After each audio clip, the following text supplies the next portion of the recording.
Salut, te voici actuellement sur la chaîne YouTube Snapstar. Sur cette chaîne, tu retrouveras tous les plus gros clashs de Snapchat et tous les plus gros buzz du moment. Surtout, n'hésite pas à t'abonner tout en activant la cloche des notifications pour ne rien rater du contenu exclusif de cette chaîne. Et oui, sur cette chaîne, tu retrouveras du contenu qui n'est disponible nulle part ailleurs. Sur ce, je te laisse avec la vidéo. Bon visionnage. Comme vous avez pu le remarquer en regardant le titre et la miniature de cette vidéo, aujourd'hui nous allons principalement parler de Marc Blatta, de Mohamed Eni et de Paul Pogba. Vous devez certainement tous le connaître, Paul Pogba c'est un footballeur, Mohamed Eni c'est un youtubeur influenceur et Marc Blatta c'est un blogueur. Comme vous le savez, il y a quelques jours, Marc Blatta a affirmé devant toute la France que Paul Pogba a fait de la sorcellerie sur Kylian Mbappé. Dans cette vidéo, l'énorme crâne neuf et Mohamed Eni sont très en colère et ils ont balancé de nouveaux éléments dans cette enquête. En effet, ils n'ont pas du tout mâché leurs mots et ils ont donné leur version des faits. Je vous laisse sans plus tarder avec toutes leurs révélations et n'oubliez pas que vous pouvez donner votre opinion dans l'espace commentaire. Épisode 3, la fuite. Troisième et dernier épisode de cette saga incroyable qui a animé les réseaux sociaux pendant quelques jours et qui, je l'espère, va arrêter d'animer les réseaux sociaux. Je vais vous expliquer pourquoi d'ailleurs. Mais avant de commencer, de terminer cette histoire, j'aimerais vous dire deux trucs. Vous savez, j'ai pour habitude d'être un lanceur d'alerte sur pas mal de choses, etc.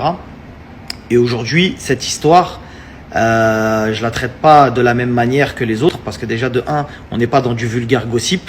On est dans une histoire familiale très compliquée, d'accord ? Je fais très attention à ce que je dis parce qu'évidemment la diffamation ça va vite et les personnalités dont je parle sont des gens qui ont une image à l'international, c'est-à-dire que ils ont des avocats dans plusieurs pays, etc. Que ça peut être très conflictuel pour leur contrat, pour leur carrière, etc. Donc je me mets à leur place également et j'essaye de faire en sorte que le traitement médiatique que je peux avoir sur eux soit le plus juste possible. Je ne prends ni parti pour l'un ni pour l'autre. Je donne des informations avérées avec preuve. Ensuite, le reste leur appartient à eux. S'ils veulent prendre la parole et qu'ils la prennent, etc., ça les regarde eux, etc. Moi, je vous donne des informations. Sur des choses concrètes. Ensuite, bien évidemment, je pense prendre la parole au nom de toutes les personnes qui nous regardent sur les réseaux sociaux et qui regardent cette affaire de près ou de loin. Nous, ce qu'on veut, c'est la paix dans cette famille. D'accord ? À la maman Pogba qui est entre deux fils qui se déchirent. On pense évidemment aux deux, tu vois, aux deux frérots, parce que déjà de base dans une fratrie, on n'a pas envie de voir deux frères se tirer dessus comme ça, du moins un tirer sur l'autre, etc. La famille, nous ce qu'on veut c'est la paix, surtout qu'issus de la France d'en bas, c'est des exemples pour nous ces gens-là. C'est des gens qui ont réussi, qui sont arrivés là où ils sont, c'est des exemples de réussite. Et on n'aime pas trop quand ça tire qui nous ressemblent parce qu'on se dit tu vois pas encore nous quoi, tu vois pas encore nous, tu vois, c'est des trucs où on aimerait éviter ce genre de délire, tu vois ce que je veux dire, à chaque fois c'est nous, c'est les gens de chez nous, tu vois ce que je veux dire, c'est donc comme je sais que les deux parties regardent ma story, nous ce qu'on veut c'est la paix dans votre famille, que ça soit dit. Donc maintenant on va passer à la fin de cette histoire, l'épisode 3, la fuite. On s'était arrêté à la fameuse prise d'otage sur Paul Pogba dans un appartement avec des amis à lui qui lui reprochaient de l'avoir protégé, qu'il n'avait rien fait, qu'il n'avait pas aidé, etc. Il s'était fait braquer, la personne avait sorti un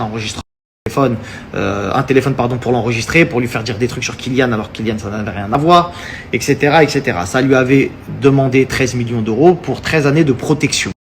Suite à ça, Paul décide d'accepter verbalement, de dire ok, vas-y, t'as vu, sous la menace d'une arme évidemment, donc ok, vas-y, je vais payer, tu vois. Suite à ça, Paul s'en va et quand il s'en va, il récupère sa mère avec lui et il appelle ses frères. Dans ses frères, il y a Florentin et Mathias. Florentin, lui, il joue, je crois, il joue en Inde. Donc lui, t'as vu, sauvé déjà, il a l'autre bout de la planète. Vas-y, oubliez-le lui. Tu vois ce que je veux dire? Et il y a sa mère qui est encore là. Il récupère sa mère et il s'enfuit. Quand il s'enfuit, il appelle évidemment son frère et il lui dit « Je te laisse une maison, je te donne la maison, je t'envoie un billet d'avion tout de suite, je te donne de l'argent, fonce dans un avion, prends un avion et sauve-toi. » Mathias, quand il entend ça, déjà de base, ils sont en froid. Tu vois ce que je veux dire? Ils sont en froid, mais ils ne mesurent pas la gravité et Paul ne lui dit pas tout. C'est-à-dire qu'il ne lui dit pas tout dans les moindres détails, etc. C'est-à-dire qu'il est un peu flou, il lui dit hey, « frérot, c'est dangereux, vas-y, sauve-toi. » t'as capté, il y a ça, il y a un tel, il lui donne des noms, il lui dit, t'as vu, là, c'est chaud, etc. S'ensuit, pas une dispute, mais un problème de compréhension entre les deux où Mathias, il lui fait comprendre que, vas-y, c'est tes problèmes à toi, me rends pas fou, me rends pas, j'ai de problème avec personne, je fais ce que je veux de ma vie, me ramène pas dans tes embrouilles. Tu vois ce que je veux dire? Mais il lui dit pas tout, Paul. Ce qui fait que vous êtes face à des preneurs d'otages, des voyous, entre guillemets, une équipe qui demande de l'argent à Paul, Paul accepte, donc l'équipe se mentalise en mode ça y est, nous tout est réglé, et Paul qui s'enfuit et qui bien évidemment ne paye pas ces gens-là, c'est évident, tu vois ce que je veux dire, base. Il reste qui? Il reste Mathias, donc Mathias se fait braquer à son tour. Suite à ça, d'ailleurs c'est pour ça que Mathias écrit dans les tweets, oui, j'ai failli mourir à cause de toi, par ta faute, t'es parti lâchement, tu n'as pas aidé ta famille, etc. Je t'ai demandé de l'aide, mais tu ne m'as pas aidé, etc., etc. C'est en référence à ça, en référence au fait qu'il se soit fait attraper, ça l'a braqué, et qu'en gros, Paul, il laisse son frère dans la merde sur des problèmes de Paul. Tu vois ou pas ce que je veux dire? Donc, en gros, il y a un problème par rapport à ça où il y a une animosité qui s'est créée et aujourd'hui, Mathias, je pense que comme c'est invivable pour lui, c'est invivable, cette situation-là est invivable, il a envie de vivre sa vie comme il l'entend, il n'a pas forcément envie peut-être de se cacher, que ce soit à Turin, à Manchester, à Londres, on s'en fout, peut-être qu'il a envie de vivre là où il vit et qu'il a envie de vivre sereinement, et en ayant appelé son frère et en n'ayant pas de réponse, a décidé de passer à l'offensive médiatique, à savoir les réseaux sociaux. Et bien évidemment, aujourd'hui, on voit l'impact que Mathias a sur les réseaux sociaux par rapport à son frère. Donc voilà, c'est la fin de cette fameuse histoire incroyable de la famille Pogba. Si il est nécessaire que je reprenne la parole, je la reprendrai pour vous expliquer s'il y a des éléments qui arrivent entre-temps, etc., etc. Sachez une chose, c'est qu'à tout moment, si je reçois des éléments véridiques sur l'un ou l'autre, je les sortirai. C'est-à-dire que ne pensez pas tout de suite là pour raconter des vérités. Je suis surtout pas là pour accuser des gens injustement, etc. Ce que je vous ai dit, pour l'instant, c'est avéré avec preuve, etc. Jusqu'à preuve du contraire. Tu captes ou pas? Voilà la famille. Sur ce, faites attention à vous, à vos familles, et que ça nous serve d'exemple à tous, pour nos familles, que ça nous serve d'exemple à tous. D'accord? On a peut-être tous des frères, des sœurs, etc. Une famille, c'est fait pour rester soudée. Des infos par rapport à l'affaire Pogba. Eh les gars, c'est incroyable. Vous avez vu que le frère à Pogba, il a dit « Ouais, tu m'as laissé crever dans un trou, t'es pas venu me chercher et tout. » Tout s'explique, les gars.